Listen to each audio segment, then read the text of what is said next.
Hey guys, it's Corey from Redefining Strength. I wanted to share with you some different ways to progress basic core movements like the plank and like the glute bridge. A lot of the time we think about holding longer or we think about adding weight to movements to make them harder, but sometimes adding instability can be really great to improve our proprioception and our mind-body connection. One way to do that is using a Revolution Fit balance board. When you add in the balance board, you add instability to the movement. That forces you really focus on those muscles that are engaging to help you balance. It sort of wakes up all those little muscle fibers. Our mind-body connection is so key because a lot of getting stronger is also improving our ability to recruit muscles efficiently and effectively. So I'm going to show you 4 different moves that you can do with the balance board and you can progress those planks in the glute bridge. The first movement is just that basic forearm plank. You can just hold, right? You can just hold in that basic plank here, pressing down into the board, balancing. That might be the level you're at even from your knees. You can also start to add in what I call the ABC plank. So as you're driving back through your heels, as you're flexing your quads, you can begin to write the letters of the alphabet. So by writing the letters of the alphabet, you add instability to the movement. You force your core to engage as you're creating a little bit of instability using that board. So you can go all the way from A to Z when you're holding that plank.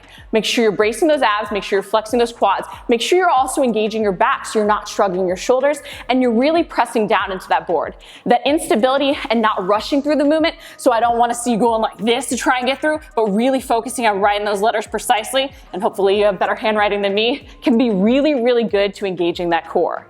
You can also progress the basic mountain climber. So by going up to your hands on the board, you can tuck your knees in slowly, okay?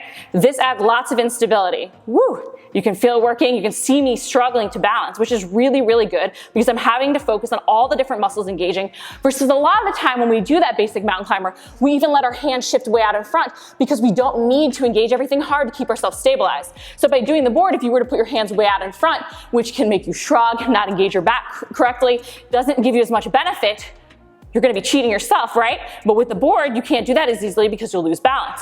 So adding in that board adds in another element of stability as you draw the knee in. Another great move you can do on this that's taking that standard basic body weight move and making it a little bit more challenging because we're adding instability is the squat, okay? If you think about even the squat hold, you're squatting down, you're holding.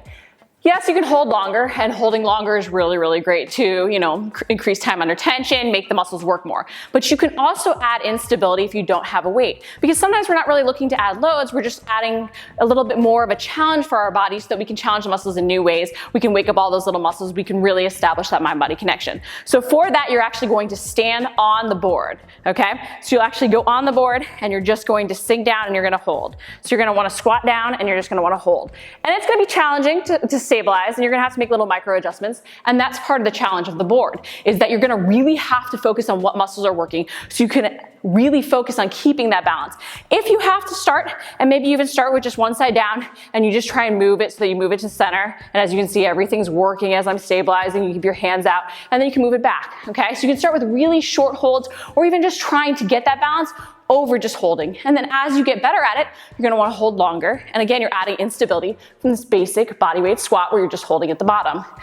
This is a great way to challenge yourself, again, without adding weights. It's improving your mind-body connection and your proprioception. Another way to use the board to progress a basic plank is with the side plank. So side planks can already be really challenging, but what we don't often do with side planks is engage all the way down to our feet. So you won't see people flexing their feet, engaging, and lifting up. This way you'll engage your legs, you'll engage your oblique, you'll engage your glute as you hold right here. So it's a nice variation of the plank to add some instability and force you to flex all the way down to your feet, engage all the way down your legs. You can also use the board to work your posterior chain. So that basic glute bridge is a must-do move no matter your level because you need to work on that mind-body connection, and often we can engage muscles harder with bodyweight movements. But to advance the basic glute bridge, you can even drive up through your heels. Think about driving your knees towards your toes, bracing your abs, squeezing your butt, not just pushing backwards, even driving through your upper back as you think about squeezing the butt. When you're balancing on this board right here, you'll even feel your hamstrings, your calf, everything working to help you balance and stay stable as you really focus on squeezing those glutes. So by adding in a little instability using a balance board, you can get great results from your core training without holding longer or adding weights. If you like the video, make sure to like it, comment below if you have any questions, and if you want to check out a Revolution Fit balance board, check the video description for a link. Hope you enjoyed it.